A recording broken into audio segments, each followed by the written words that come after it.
The air tastes of ozone and stale coffee, a metallic tang from the humming capacitor bank.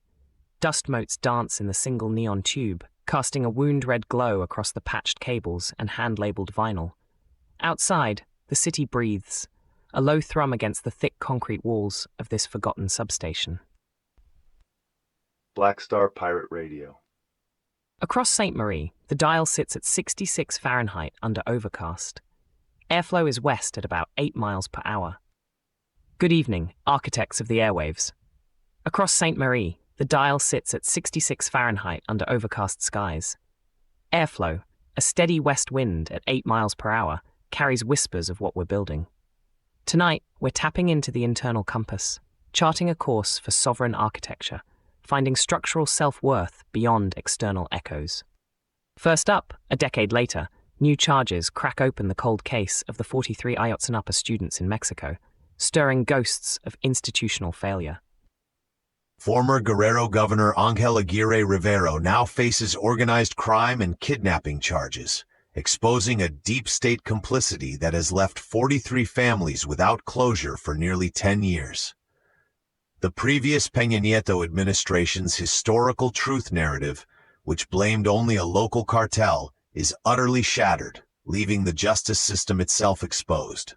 We could accept these new charges as a singular accountability point, focusing solely on Aguirre Rivero's individual culpability. Or we could demand an independent international truth commission with full subpoena power extending beyond this single governor to expose the full institutional network that allowed this atrocity and its subsequent cover-up. Switching frequencies. Next signal, Australia Politics Live, independent, Sophie Scamps delivers scathing. An independent international truth commission. That's the move. It asserts the structural self-worth of a nation seeking truth. Anansi, how does this resonate culturally? The spirits of those 43 students haunt the plazas of Mexico, a constant demand for justice against the official history. This isn't just a legal case, it's a resculpting of national memory, challenging the very idea of a secure civic space for young activists and revealing where dignity was structurally denied. This struggle continues a lineage of community-led truth-seeking against state narratives. Patching in a caller, the pattern auditor. You're on the signal. This is the pattern auditor. I hear the charges, but who truly pays for nearly a decade of institutional obfuscation? Is this new charge against Aguirre Rivero a genuine step towards justice, or just a strategic deflection to pacify the public without dismantling the deeper corruption and protecting future generations? The cost is immeasurable, auditor, etched into the collective memory of a nation.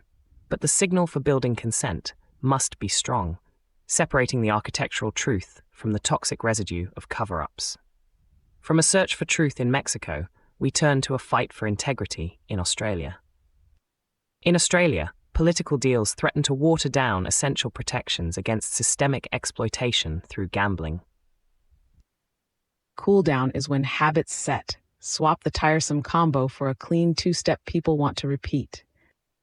Independent MP Dr. Sophie Scamps is calling proposed gambling reforms weak, piecemeal, pathetic, highlighting how a looming deal between major parties will fail to protect vulnerable Australians.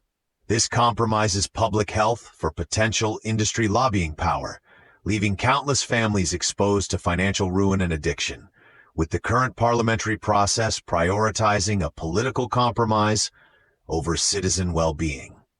We could allow this deal to proceed, settling for incremental, insufficient changes that maintain industry profit margins. Or we could demand a truly independent national gambling regulator with powers to implement comprehensive reforms, including a mandatory pre-commitment system for all online betting and a complete ban on gambling advertising across all media. The independent national gambling regulator. That's the vector for sharp discernment. Anansi, what's the cultural texture here? Gambling addiction preys on the hope of a quick win, a false promise that erodes individual dignity and community trust. Scamps is standing as a bulwark against this digital siren song, reminding us that true civic architecture builds protection, not profit, from human vulnerability. This isn't just policy, it's about reclaiming shared space from predatory practices that fragment social cohesion. Signal coming in. Patching in a caller. Go ahead. This is the pattern auditor. When reform leaves the powerful untouched, who really profits from the continued misery? Is this just political theater?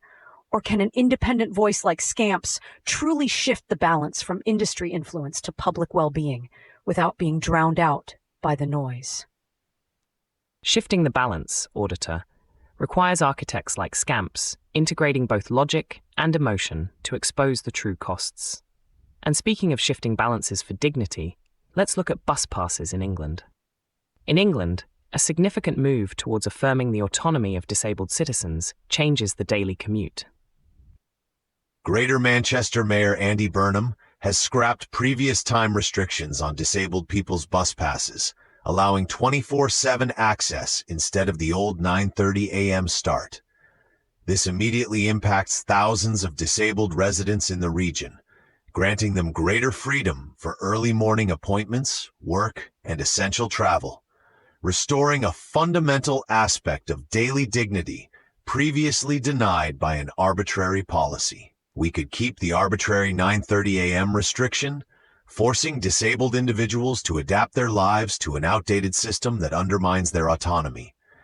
Or we could extend this model nationally, pushing for all local authorities across England to adopt 24/7 unrestricted access for disabled bus passes, recognizing mobility as a core right for all citizens.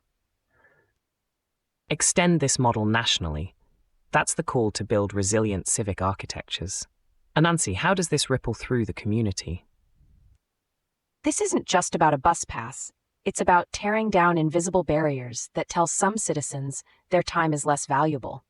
It's an act of recognizing inherent human dignity, weaving accessibility into the very fabric of urban movement, allowing everyone to navigate the city on their own terms, not the system's. This move reclaims personal provenance in daily life, allowing individuals to shape their own narratives of movement and participation. Callers on. Go ahead. This is the pattern auditor.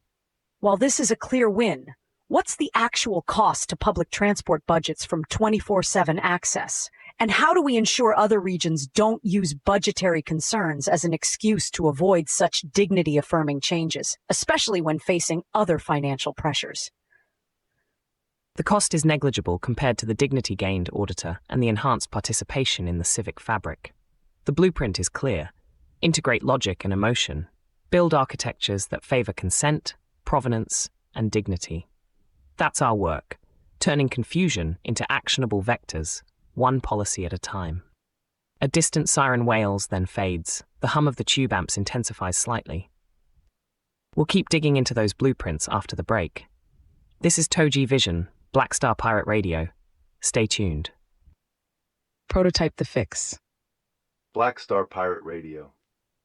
Continue the signal at TogeeVision.com. Tune in, Sparks and Stories, Gig Passport.